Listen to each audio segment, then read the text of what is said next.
ব্যাপারটা ছিল করিডোর নিয়ে। এই করিডোর নিয়ে তো যদি আর্মি ইন্টারভিউ না করতো, খলিলুর রহমান তো করিডোর দিয়ে দিয়েছিল, হয়তো আজকে আপনার এই নকশাটা, মানচিত্রটা হয়তো থাকতো না, মানে বাংলাদেশের মানচিত্রের কথা বলছি। তো this is a very bad choice, but নিশ্চয়ই ভিতরে কিছু আছে। হয়তো উনি জানেন, তারেক রহমান সাহেব জানেন যে এইটা উনি কেন করলেন বা কেন খলিলকে প্রয়োজন হলো।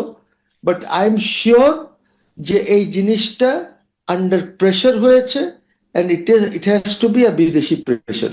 আমি বিএনপিকে অভিনন্দন জানাই যে তারা বুঝতে পেরেছে যে আমাদের এই সেকেন্ড ওথ মত এগুলিতে গেলে আমাদের ভরা ডুবি হয়ে যাবে একদম।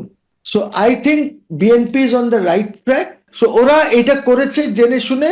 It's a conspiracy against this parliament, against this parliament, 13 পার্লামেন্টের এগেইনস্ট একটা কনস্পিরেসি করেছেন তারা, যে এই পার্লামেন্টটাকে তারা বলতে চাচ্ছেন that this is a constituent parliament, এবং পরে তারা বলবে যে তারেক রহমান প্রাইম মিনিস্টার এই পার্লামেন্ট দ্বারা হতে পারে না, বিকজ এটা কনস্টিটিউশন, আগে সংবিধান ঠিক করো, যে সনদ আছে ওই সনদ অনুযায়ী।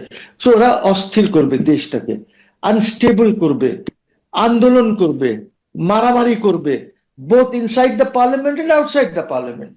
আমন্ত্রণ জানাচ্ছি প্রিয় দর্শক, মানচিত্রের নিয়মিত আয়োজন কথোপকথনে। তারেক রহমান প্রধানমন্ত্রী হলেন, নতুন মন্ত্রিসভা গঠিত হলো, এবং খানিকটা হলেও বলতে হয় যে কিছুটা বিতর্কের মধ্য দিয়েই এই মন্ত্রী পরিষদ গঠিত হলো। এবং তার আগে বিএনপি দলীয় সংসদ সদস্যরা শুধুমাত্র সংসদ সদস্য হিসেবে শপথ নিয়েছেন, সংবিধান সংস্কার পরিষদের সদস্য হিসেবে তারা শপথ নেননি। কিন্তু জামাত এবং এনসিপির মনোনীত যে এমপিরা, তারা দুটোতেই শপথ নিয়েছেন। আসলে কতটা জটিলতার মধ্য দিয়ে এই সংসদ রান করতে যাচ্ছে, অথবা তারেক রহমানের যে মন্ত্রী পরিষদ বা সরকার বিএনপির, সেটিও বা কতটা সাবলীল ভাবে রান করতে পারবে, এসব বিষয় নিয়ে আমরা কথা বলবো। এসব বিষয়ে কথা বলার জন্য আমাদের সঙ্গে যুক্ত রয়েছেন সুপ্রিম কোর্টের সিনিয়র আইনজীবী, মুসলিম লীগের সভাপতি, অ্যাডভোকেট মোহসেন রশিদ। অ্যাডভোকেট মোহসেন রশিদ, আপনাকে স্বাগত জানাচ্ছি আমাদের অনুষ্ঠানে। আমি ধন্যবাদ, শুভেচ্ছা রইল সবের। যে প্রশ্নটা শুরুতেই করতে চাই, যে আপনি নিশ্চয়ই সারাদিন অবজারভেশনে ছিলেন এবং সবকিছু জানেন, আমি শুরুতেই যদি বলি যে ডক্টর খলিলুর রহমান এই মন্ত্রিসভায় স্থান পেলেন, পররাষ্ট্র মন্ত্রণালয়ের দায়িত্ব পেলেন, এবং যিনি কিনা ডক্টর ইউনূস সরকারের উপদেষ্টাদের মধ্যে সবচেয়ে বিতর্কিত উপদেষ্টা ছিলেন, নিরাপত্তা উপদেষ্টা হিসেবে। কেন তাকে নিতে হলো বিএনপি কে মন্ত্রিসভায়? তারেক রহমান বাধ্য হলেন কোনো কারণে, নাকি এর পিছনে অন্য কোনো রহস্য রয়েছে? আমি তারেক রহমান সাহেবের মাইন্ডে কি আছে এটা তারেক রহমান সাহেব বলতে পারবেন, আমি সেটা জানি না।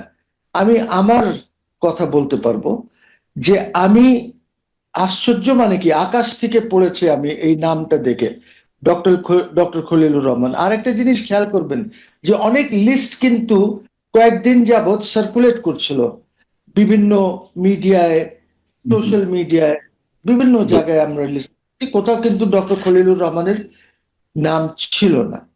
এইটা হঠাৎ করে এমন একটি কথা কিন্তু শুরু হয়েছিল গত একদিন বা দুদিন আগে থেকে, যে এই মন্ত্রিসভায় এমন একজন আসতে যাচ্ছেন যা দেখে অনেকেই চমকিত হবেন।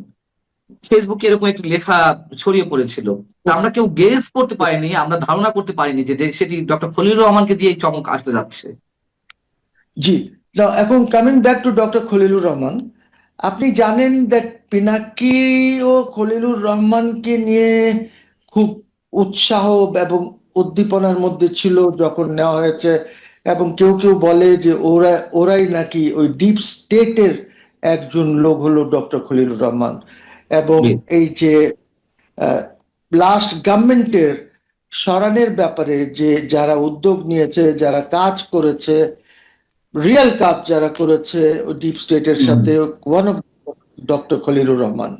সো এখন ওকে ফরেন মিনিস্ট্রি কার উদ্যোগে দেওয়া হয়েছে, বা জনগণের আশঙ্কা আছে, এবং this could B a bad choice, very bad choice, এবং এইটা নিয়ে অনেক কথা হবে আগামীতে। যে সে ডেলিভার করতে পারবে কিনা। সে খুবই খারাপ লোক। এর আগে যখন জাস্টিস লতিফুর রহমান সাহেব যখন ছিলেন অ্যাডভাইজার, চিফ অ্যাডভাইজার, তখন আপনাদের হয়তো খেয়াল আছে যে সে পিএস ছিল, ওনার পিএস ছিল, এবং একটি সেক্স রিলেটেড একটি ঘটনার জন্য সে পালিয়ে গেল দেশ ছেড়ে, even before Latifur Rahman handed over power to the elected government. This is Khalilur Rahman. So এরকম অনেক প্রবলেমস আছে ওকে নিয়ে, কিন্তু খলিলুর রহমান কিন্তু কোনো সময় ওইভাবে আলোচনায় ছিল না। তার মানে হচ্ছে যে কোনো বড় জায়গার থেকে বোধহয় এই খলিলুর রহমানকে বলা হয়েছে যে আপনি ওকে নেন এবং ওকে পররাষ্ট্রমন্ত্রী করেন। হি ওয়াজ নট দেয়ার, পররাষ্ট্রমন্ত্রীর কনসিডার ছিল না, কোনোভাবেই ছিল না, কোনো দিনও ছিল না। এবং এটা তারেক সাহেব ভালো বলতে পারবেন, বিএনপি ভালো বলতে পারবেন যে কেন রাখলেন। আমার তো ডক্টর খলিলুর রহমানের ব্যাপারে আপত্তি আছে, জনগণেরও আপত্তি আছে। আমার আরেকটা ছোট আপত্তি হচ্ছে আসাদকে নিয়ে, যাকে সম্ভবত ল মিনিস্টার করা হচ্ছে, because he was the attorney general for Bangladesh. উনি একটি ইললিগাল, আনকনস্টিটিউশনাল, একটা চোর সরকার, কারাপ্ট সরকারকে উনি সহায়তা করেছেন এজ এন অ্যাটর্নি জেনারেল। এইরকম লোক আবার কেন থাকবে মন্ত্রিসভায়? খলিল আর আসাদ, এই দুইজন তো অলরেডি অন্য গভর্নমেন্টে ছিল, যাদের সাথে কাজ করেছে, ওদের তো এখানে থাকার কথা না, উচিত না। And I think this is the first mistake that Tariq Rahman has made, and I hope this is the last mistake that he is making. এবং যত দ্রুত হোক উনি যদি এটা he can reconsider at any time, কোনো problem নাই এইগুলি রিকনসিডার করতে। তো ভালো হবে ওনার জন্য যে বিগত ইললিগাল, কারাপ্ট, টোটালি কারাপ্ট। আমরা বারবার বলেছি, দেশবাসী চাচ্ছে যে এরা যেন দেশের বাইরে না যেতে পারে, এদের জন্য অ্যাকাউন্টেবিলিটি হয়, কিন্তু এখন মনে হচ্ছে যে এইগুলি হয়তো কিছুই হবে না, কিছুই হবে না।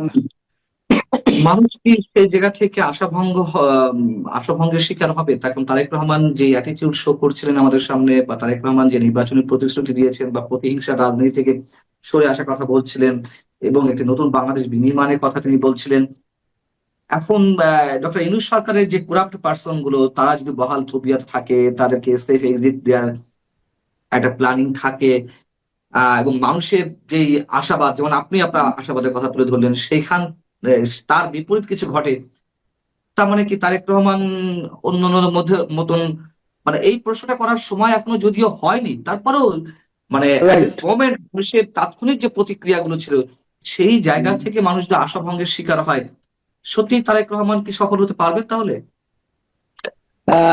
আমি দোয়া করি যেন উনি সফল হন। এইটা একটা মিস্টেক হতে পারে, গুরুতরের মিস্টেক হতে পারে, এবং সময় ওনাকে বলে দেবে যে আপনি এই ভুলটি করেছেন, এদেরকে সরিয়ে দেন। এখন কে বাধ্য করেছে, we don't know, because Khalilur Rahman was a total failure. কিন্তু চতুর্দিক থেকে থাকে ডক্টর খলিলের মতো বিতর্কিত ব্যক্তি যদি পররাষ্ট্র মন্ত্রণালয়ের দায়িত্বে আসবেন, তাহলে ডক্টর ইউনূস যদি রাষ্ট্রপতি হন, অনেকে যে আশঙ্কাটা করছেন, সেটিও কি সেটি থেকে বিস্ময়কর কিছু থাকবে? না, না হতেই পারে। যদি যদি ওদের মধ্যে কোনো এরকম আন্ডারস্ট্যান্ডিং আছে, আমি জানি না, হয়তো deep state is behind this, আমি জানি না। বিকজ আপনারা জানেন করিডোর নিয়ে যে খলিলুর রহমানের যে ব্যাপারটা ছিল করিডোর নিয়ে, এই করিডোর নিয়ে তো যদি আর্মি ইন্টারভিউ না করতো, খলিলুর রহমান তো করিডোর দিয়ে দিয়েছিল, হয়তো আজকে আপনার এই নকশাটা, মানচিত্রটা হয়তো থাকতো না, মানে বাংলাদেশের মানচিত্রের কথা বলছি।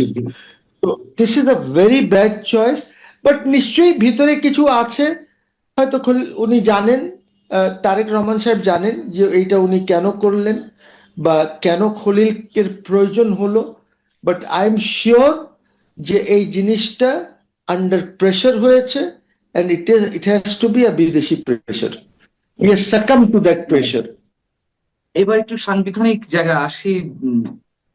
ডক্টর আলী রিয়াজ শুরু থেকে বলে আসছিলেন জুলাই সনদ অনুযায়ী এই যে গণভোট এবং জাতীয় সংসদ নির্বাচন, তার মাধ্যমে অন্তত জাতীয় সংসদ নির্বাচনের মাধ্যমে যারা নির্বাচিত হচ্ছেন তাদেরকে দুটি বিষয়ে ওথ নিতে হবে, একই সঙ্গে সংসদ সদস্য হিসেবে এবং একই সাথে আহ সংবিধান সংস্কার পরিষদের সদস্য হিসেবে।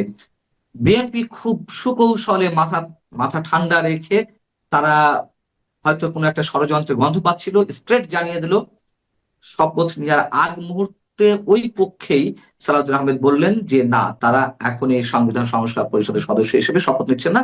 হয় জামাত ইসলামী এবং এনসিপির সংসদ সদস্যরা দুটি বিষয়ে শপথ নিয়েছেন। এর মধ্য দিয়ে কি কোনো জটিলতা সৃষ্টি হতে যাচ্ছে মানে সংসদ অধিবেশন শুরু থেকে এবং সরকার গঠনের সাথে সাথে?